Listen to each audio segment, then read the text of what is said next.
The man of the hour, Booka Booka Booka Booka DJ Book! Bring it on! Listen, this is simple mathematics, okay? We revolve around science. DJ Book! DJ Book!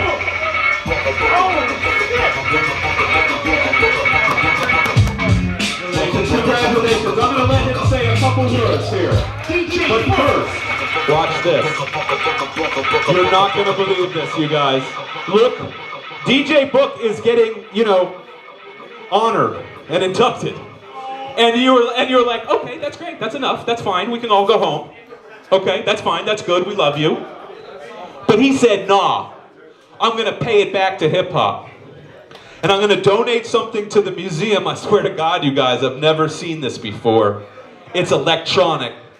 Now let me show you something. I wish we could plug it in. We will plug it in. Everybody knows about this group. This is one of the greatest items in the entire collection now. Look at this. The platinum plaque, 2. 3 feet high and rising. I want to let you guys know the first guy I ever bought hip-hop records in this city from was you. You changed my life forever. This museum is in part because of you, and I want to thank you. And now, I'd like to hear a couple words. Oh man, put me on the spot. See, I'm not a big public speaker, but I just want to thank everybody that came out to show support for this amazing thing that Boom and David Mays put together. Please give a clap for that. I also want to thank everybody that's ever listened to me on the radio, in clubs, across the years. I started out at the University of Maryland, WMUC Soul Control Mix Show. And the Soul Control Mix Show actually got a feature in The Source when David Mays had his DC regional feature some years back. So that was one of my high moments as well. And from there, I went to WPGC, legendary station in the area. I'm sure all of y'all know about that station. And actually, before I got to PGC, I went to Flavor 1580. So real hip-hop heads know what Flavor 1580 is. DC's 1-year experimental AM station that played all hip-hop and go-go. So I got the Soul Controllers got a slot on that show, and so that's how I parlayed over to WPGC, and I've done much stuff over there from pretty much every slot you can think of, the 9 o'clock, the 5 o'clock, the weekend, the club remotes, the new old school mix, everything. And I just want to thank everybody over at PGC that helped me along the way as well. And that's pretty much it, man. I'm not a big, person that likes the spotlight or anything, but like I said, if anything you can take away from me in terms of DC hip-hop scene is I hope that whoever has listened to me over the years felt what I was playing, because I really play from the heart, and I only play music that I believe in, and I believe listeners should believe in as well. This is one of my favorite DJs of all time, DJ Iron, and he also donated this amazing Def Jam plaque. Look at that, you guys.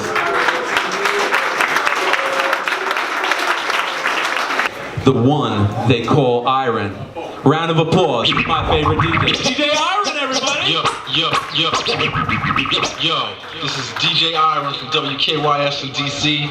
Yo, blowing up the spot. DJ Iron!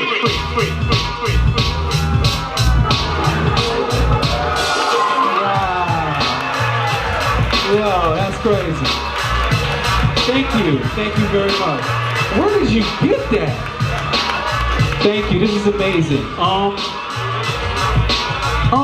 To be honest guys, I'm gonna tell you the most important thing for me today during this experience is seeing the faces. I have friends here from 30, 40 years, and I can literally see my history as a DJ by simply walking across faces in the room. I can see where I started, I can see my college, I see my high school, I see my first time on the radio, I see the people I grew up in the club with, I see everybody here. So if anyone ever wanted to know my history, you can literally go around the room and find pieces of me and a lot of people in here. So I want to thank everybody. So, and if in any way me DJing early in the 90s and stuff like that brought you anything, understand you gave it to me back by the response, and you guys love the music. That was the whole thing for me. I got involved with hip hop. In fact, hip hop derailed everything. I wanted to be a political cartoonist. I used to watch the McLaughlin Group and the whole thing. And in 1984, hip hop hit me like a rock. Now it had already been out for a while, but it didn't hit me like a rock till 84. 84, I never looked back. I never looked back. I just fell in love with it and became somebody who just really cared about it from the beginning to the end, from the inception of the product to the selling of the product to the marketing of the product. So if you guys love hip hop, make some noise for yourself. Hip hop, make some noise for yourself. So first of all, Dave Mays and Boom, this is incredible. This is incredible. I'm looking forward for you guys having an opportunity to take this on the road, because this needs to be done in multiple cities, not New York and LA, but this deserves to hit a lot of major markets, and I'm hoping you guys get a chance to do so. But if you have not had a chance to go look around and get blown away. What I brought is nice, but they got some stuff in here that I'm like, you ransomed somebody's small child to get that. Somebody's child was missing a finger. That's how you got it. But again, thank you guys. Have an amazing evening. If you love hip hop, just stay true to it. Thank you. DJ Trini, I wanna let you know that your longevity and your time here in Washington, D.C. is international, as you know. If anybody knows Trini, they know one thing about him. He stays true to his roots. And if you follow him on Facebook, your mouth might water from all the dishes he's showing you. You know, when he's out there on the beach, or he's in one of his many condos or houses. Okay? This guy has taken DJing to a new level, and if you don't believe me, ask Biz Markie. Okay? I want you guys to give a real DC round of applause for one of the most successful, talented DJs this area has ever produced. DJ Trini, y'all.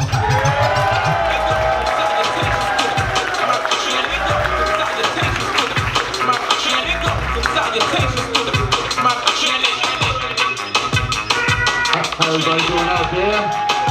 Oh, this is nice. This is nice. Well, I'm glad they saved the worst speaker for last. So, Iron is a great speaker. I hate coming after Iron.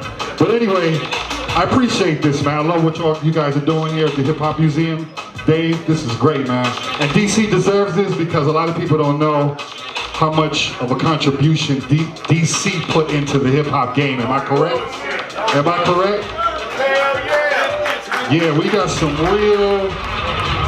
real heavy hitters in DC, but you know, it's been a great ride and it's not over for me. Not even close. Not even close. But I love it, man. I really appreciate this, and you know, like he said, you know, I was fortunate enough to meet some great people in the beginning, like Biz Markie here, a few people in the crowd, Priest, Kamal, China Black, you know, and yeah, but Biz Markie played a big role in me, developing me into a DJ, not just putting me out there, because he taught me how to, see, if you didn't know how to record shop back in the day, you wasn't gonna do so good. You know what I mean? I used to drive to New York from here. I was born in Trinidad, and I grew up in Brooklyn, and I grew up in DC. But I used to drive from Rhode Island Avenue to downtown Brooklyn for one record. Yes, that happened many, many times. But I can't forget that, and I appreciate it, you know? Everything that I put in, everything Biz helped me put in. Biz used to have me underneath the record store getting records. We used to meet station wagons outside full of records. It was really unorthodox how we were doing it, but I learned from Biz, and I greatly appreciate what he's done for me in my career. And anybody here like Caribbean music? Well, we got it started. Every night. Y'all check me out tonight, 9 o'clock. You'll hear me on the radio, 93.9 WKYS. And big respect to my Radio 1 family for helping me out, man. It was a really good blessing working for Radio 1. And, you know, it's not over for me. You know, I still love this until I, you know, can't breathe anymore, can't move anymore. I'm gonna be right here, so, you know? And I appreciate you guys for this, bro. This is huge. When I heard this was going up, I was like, yo, it's about time, man. But it had to be you guys, and I appreciate that. Dave, respect, man. All right, thank you guys. Appreciate it. But I want you to take a couple minutes and talk about the J Dilla Foundation, because I think that's important. Peace, peace. What up, DC? What up, DMV? Yo, first of all, I want to say it's an honor to be up here with DJ RBI, the hands of God. First of all, I got to say RBI being with WPFW 89.3 FM. For me, being involved with the foundation has really been a tough road, but I can say this, only a Washingtonian can handle the bullshit that the music industry can give to us. And that's some real shit, because Washingtonians have been getting discredited in the entertainment business for years. And if we don't do something about it, just like this museum right here, tell our own story, our story is gonna continue on being lost, whitewashed. It's not gonna be told in our way. So if you are a person who believes in your culture, believes in your history here in the DMV, you need to be telling your story before you let somebody else tell your story. So for me, being able to tell part of Dilla's stories means a lot, because for me, I acquired a lot of Dilla's masters up under my record label. So right now, I can say fuck the industry, because I could put out my own shit with Dilla and sit back and show the love straight to the family, which it's supposed to be. And I'm gonna tell you just like right now, for many of y'all, I gotta tell you right now, Donuts was not the last album that Dilla did. Do y'all know what his last album was? Does anybody know what the last album Dilla did? Seriously, does anybody know? It was The Shining. The Shining was the last album, because why wasn't the album complete by him? Because that was the album he was working on in his hospital bed, not Donuts. Because Donuts was only a beat tape.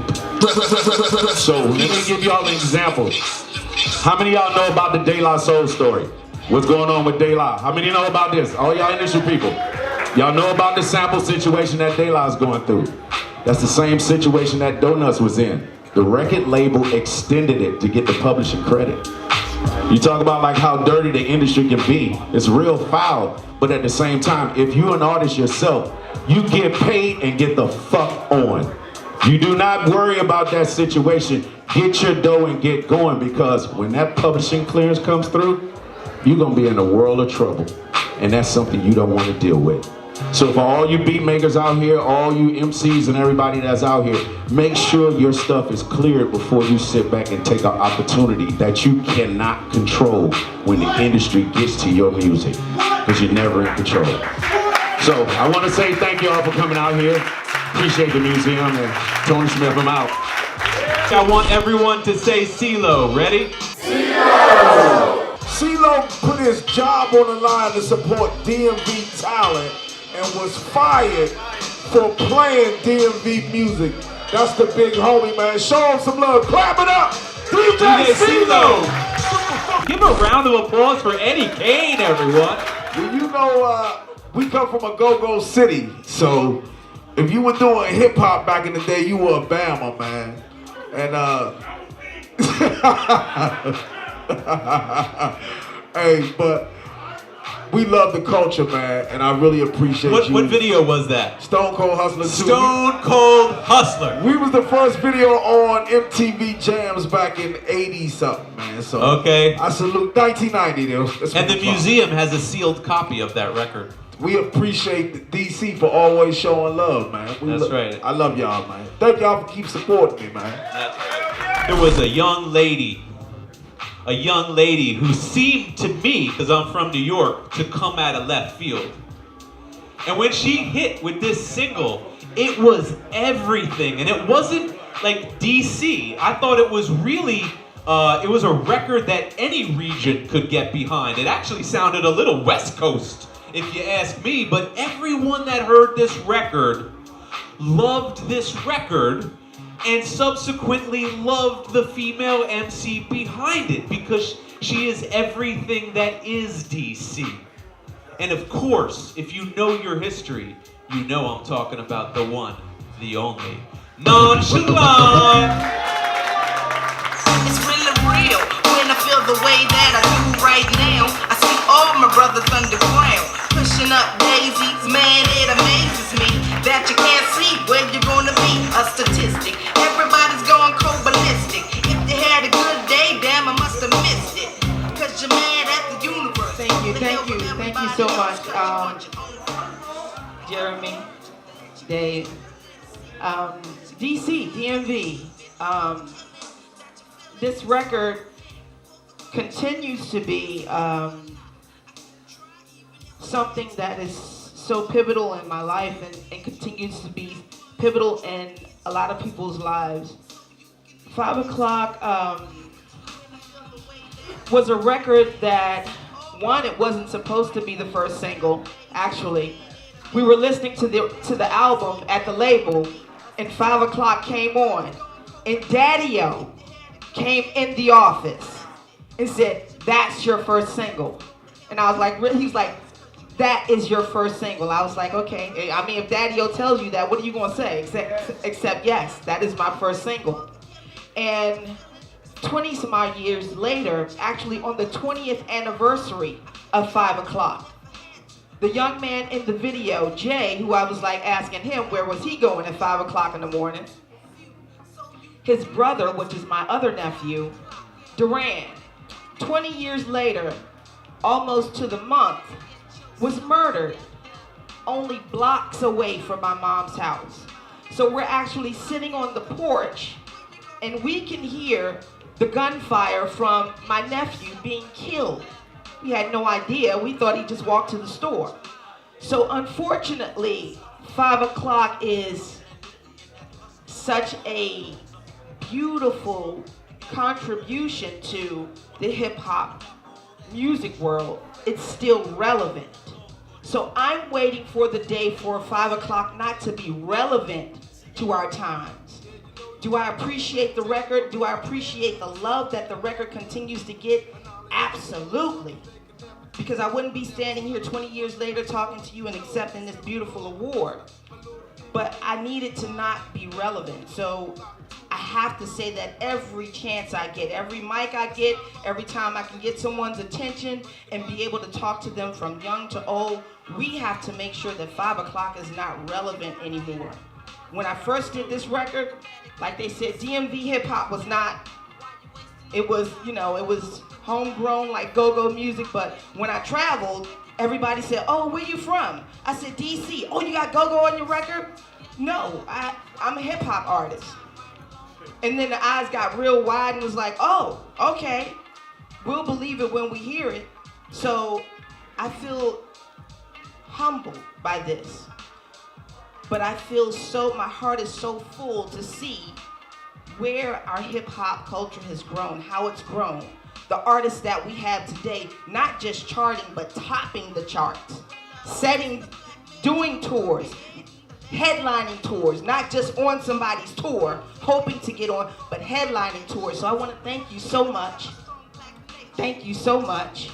Because when I first came out, the idea of a hip hop museum in DC was like, oh no, that's not, LA, Atlanta, New York, absolutely, but DC, no. So I want to thank you so much for your continued support of my record and all of the records that have come behind me. Now we're in Women's Month. I'm gonna wrap this up. We're in Women's Month. And because you guys, shout out to Celo right there, I love you so much. Shout out to all the DJs. We're in Women's Month, and I just dropped a record. And I chose 2 of DMV's finest, because we have so many, finest female DJs, Raw the MC and Kenilworth Katrina. The name of the record is Raw Trina Non. Raw for Raw the MC, Trina, Kenilworth Katrina, and Non, Nonchalant, Raw Trina Non. And if you love bars, you will love this record. If you love bars, I'll say it again, you will love this record.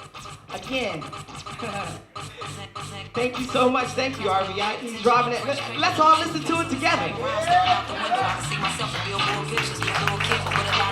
Single home, one television. I was watching dishes of my little sister.